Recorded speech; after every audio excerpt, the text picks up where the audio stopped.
Be the Good with Kate shows each of us how it is possible to find and follow our passions at any age. But not only that, we can do this while making the world a better place along the way. I'm Kate Chericello, and I'm on a mission to shine a light on the positive news all around us. I hope Be the Good with Kate inspires you to live your purpose and go out and be the good in the world. Guests have included a Broadway music director, ex-convict, hospital clown, nonprofit leaders, people who've lost those closest to them, people who have found their calling in their 60s, and my kindergarten teacher. Join me each week as I have the honor of sharing these stories with you.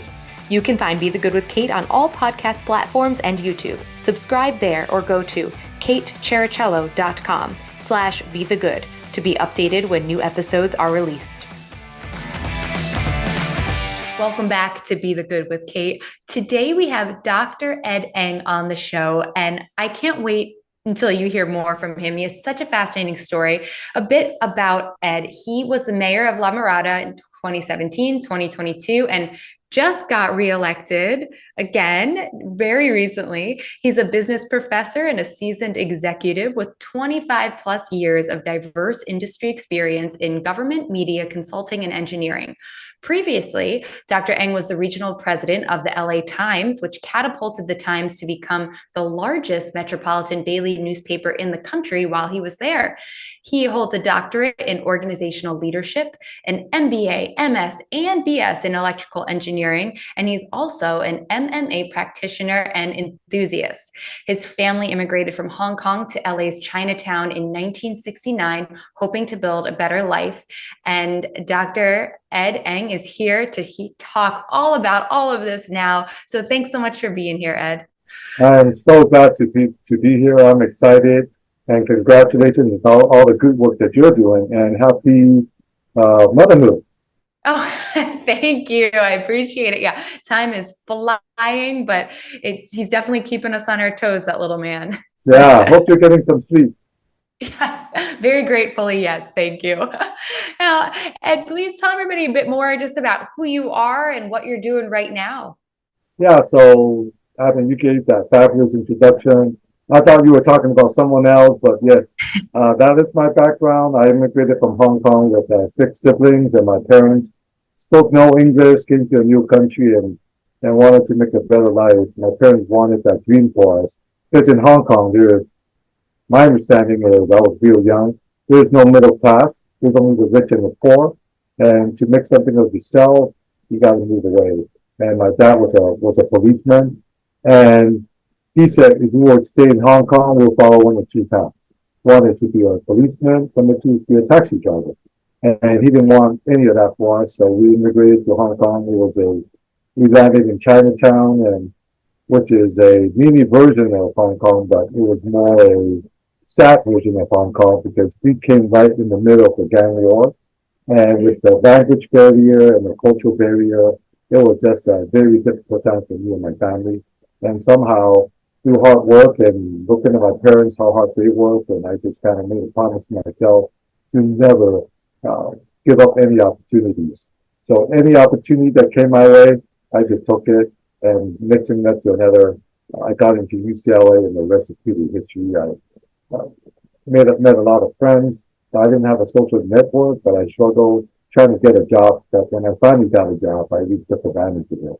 And it was through odd jobs that I really learned about the American system of promotion, of reward, incentives, rewards, and took a chance and became the president of the LA Times, and that didn't last very long. After 4 years, after a very, very hostile takeover, I was without a job and became a professor, and I became a consultant to the government, and didn't like that I didn't have a voice in my community that I grew up in, and decided to run for city council. And without any experience, I came in first, and the rest is history. And just got re-elected, and right now I am still a business professor.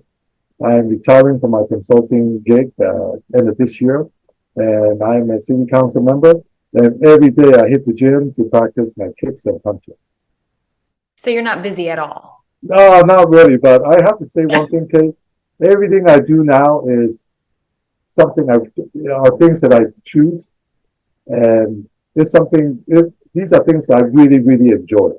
It comes from a place of passion. I love martial arts. I can do it all day long, although my body tells me otherwise. And I love serving the people of La Mirada. I love the community that we live in. And, I love teaching. It's a way for me to share knowledge and a way to really give back to the community as well. So I love those three things that I'm doing.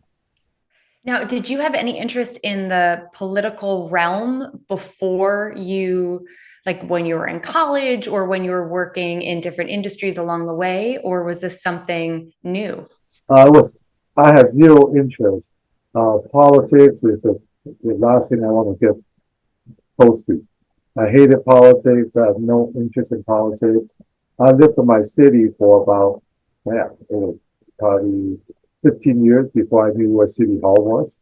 And I have no interest in politics. It was just a freak accident. It was a rainy day. My car broke down. I drove into the first driveway that was available to me. Called AAA to come tow my car, and it was a rainy day. They told me it was going to be a while before they come pick me up, and I said I can wait. I looked in the corner of my eye. There were people walking into the big room, and it turned out to be City Hall. My first time ever in City Hall. And I walk in there, and it says free coffee and donuts. And I love coffee and donuts, so I walk in to get, especially when it's free. So I went and got myself a cup of coffee, about two donuts, and ate it. Turned out it was an event to try to find new commissioners, people who want to serve the city, and they wanted some new people. And I just happened to be there and eating the donuts. They just called me before I sat down, and I went up there and said, since I ate your donuts and drank the coffee, I will say something about why I wanted to be a commissioner. And I was very honest with them. I have no desire to be a commissioner, but here's what's great about La Mirada. Here's what's bad about La Mirada. And here's how I will change it. And that's what I said. And after everybody went, talked about, gave their speeches, they approached me and said, I want to appoint you. So that's how it started. Two big things that are in my head right now. One is that I feel like I'm listening to, but the watching in my brain like a Netflix movie. Your car breaks down, the AAA is not coming, so you just walk into the nearest place, and before you know it, you're running for council. Yeah, so I was pretty happy just being a commissioner, but I got really bored. So some of my colleagues said, hey, who are you going to vote for this upcoming election? I had no idea there was an election coming up. And my response was, I don't even know who's running. And jokingly, I said, maybe I'll run for city council. And my colleagues got really serious and looked at me and said, you do not run for city council. You have to get approval here in Mirada.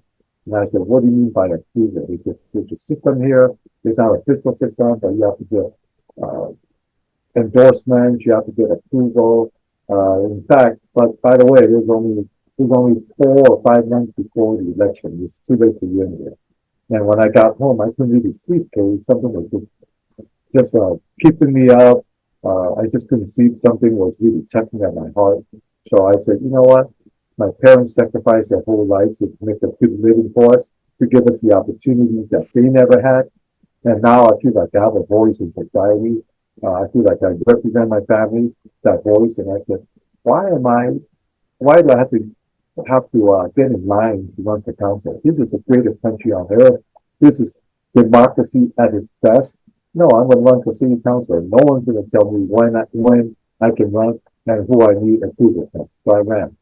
And it was one of the most difficult things I ever had to do. But you know what? It worked out for me, and I came in first. I beat all the incumbents, and I beat everybody, and that's when I realized that if it's your passion and you have a motivation for doing something, keep doing it. Don't stop. You might not get the end result, but it's going to open doors to something else. Very good. And now in 2024, what is the most surprising thing about where you are, where your life is right now? Yeah, so there's a good and a bad. The good thing is I'm very happy with my life. I wake up in the morning, I train for an hour, almost every morning. I attend meetings, city council meetings, trying to make policies for the city that's going to give us a quality of life that we deserve. And I teach a few classes. I teach graduate courses, and I teach a business class. And I really enjoy looking at the bright lines of the future and kind of impartial knowledge. Uh, those are all the good things, but life just happens sometimes, and I thought I have the greatest life on earth, and I don't. Sometimes I feel like I wake up, I don't really deserve it. But my wife was diagnosed with cancer recently, about 6 months ago, and that kind of turned my life upside down. And I've really learned to through this whole ordeal. I just learned how to appreciate the present and not Mm. kind of control the future. And things that I have absolutely no control over in the past that I can't change, and just trying to live in the moment and enjoy life as it comes to me. Wow. Wow. I'm so sorry about that. And your mindset is beautiful. And what that leads me to ask you, what would you tell someone who feels like maybe they're in a place of they're not sure what's next, or there's a lot of negative going on in their life, but they still want to make the world a better place? Is there any advice you'd give them? Yeah, I would say that there's really no clarity about the future. You just have to live your best self in the moment, and clarity will come about when you go back. I don't know how long it's going to take, maybe a month, 2 months, 2 years, 5 years, but there's only clarity, we call it clarity in real view. There's only after a certain amount of time when you go back.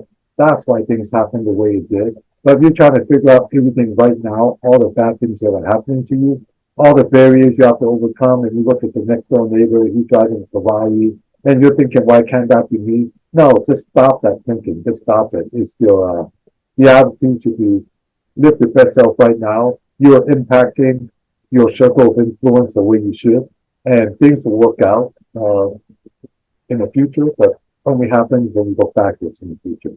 So just Mm. don't stress out about the present. Things happen the way they should be.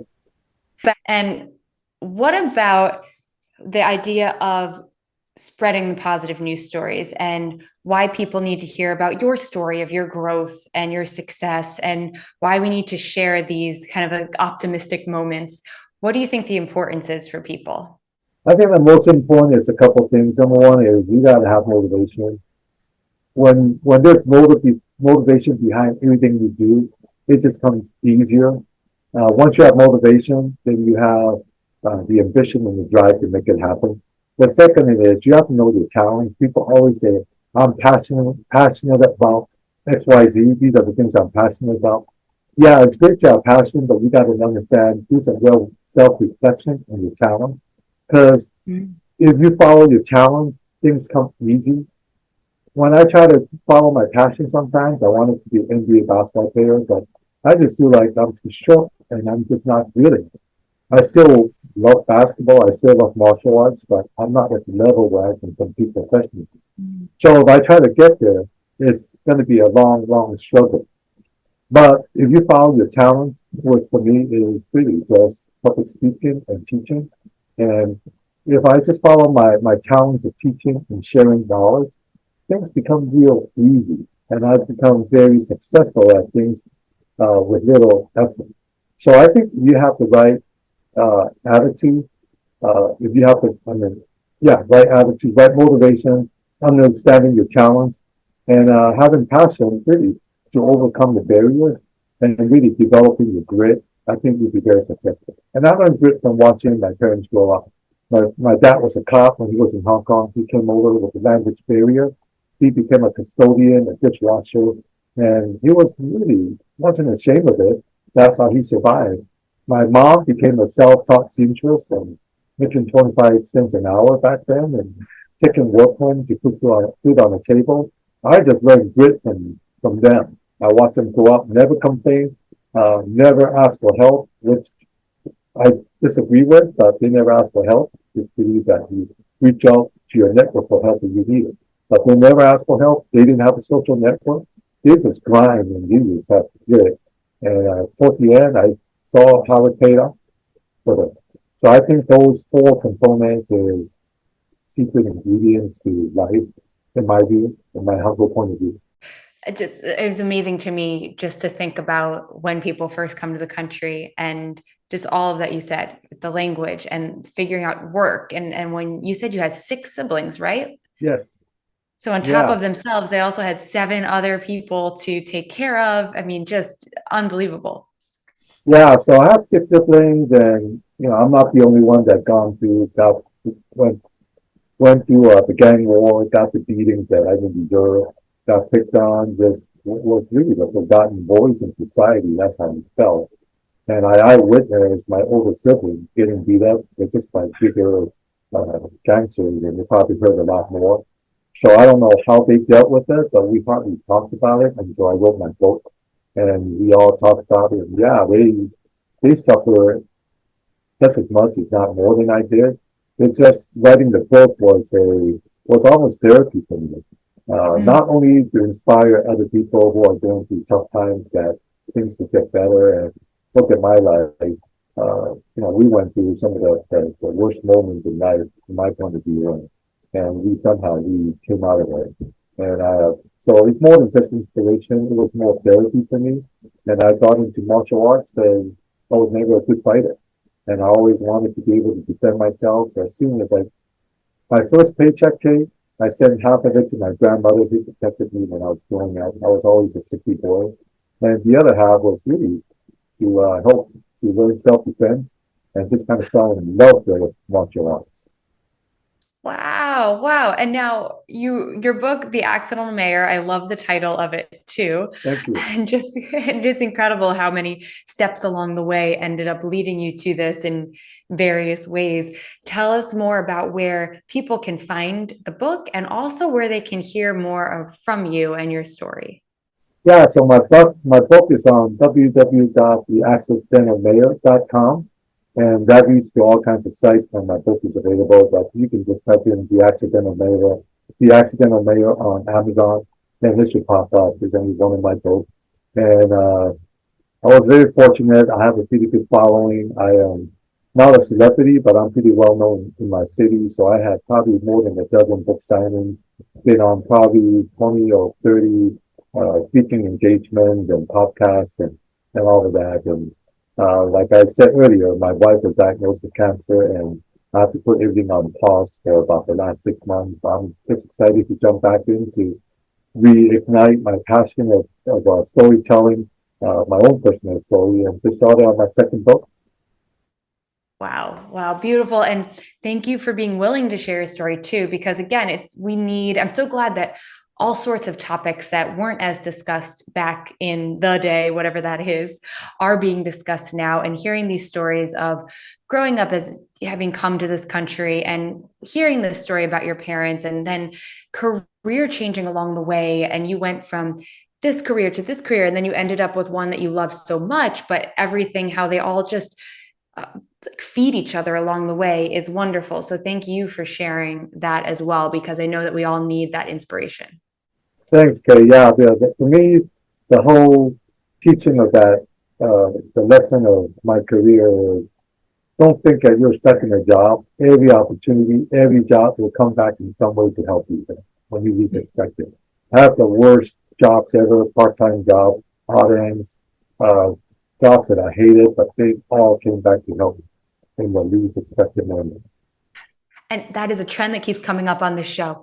It really is. People who started out in careers that were completely opposite from where they are now, and how every piece of it mattered in the grand scheme of things. Yeah, definitely. I've been in unemployment lines, thinking that Wow. was a waste of time. I delivered a newspaper, and when I was fired from that job for keeping off, I told the owner, "You watch, one day I will be the president of one of the largest papers in the country." That kind of happened, but everything just came full circle, and that's why I tell people, don't really stress out too much about your current situation. Just develop your grit, uh, find out what your internal motivation is in life, and really don't Wow. stress. Don't try to control your the future. Just Mhm. be the best version of yourself, and things will work out. You probably won't see it now, can't see it now, but it will become clear and shortly. Ed, I cannot thank you enough for being here, for sharing all this wisdom and motivation here today. Oh, thank you so much for having me, Kate, and yeah, hope we stay friends. I Thank really you, and good appreciate luck that. with the upcoming year for La Mirada. Thank you so much. Appreciate it. In taking classes over the years or observing workout videos, one major piece that is often missing: stressing safety and form. Additionally, group fitness classes are often marketed as being open to all levels, yet how often do instructors not give modifications nor progressions so that each participant truly can get what he or she needs out of the class? So that's why I created the 101 series, which take things back to basics with 3 separate courses: Bar 101, Pilates 101, and HIIT 101, focusing on safety and efficiency so you can maximize your workouts. Be confident when you step into a group fitness class or workout on your own. Be strong in your execution of the most common exercises, and be proud of yourself for taking these huge steps forward on your health journey. Check it out at bebykate.com. The link is in the show notes.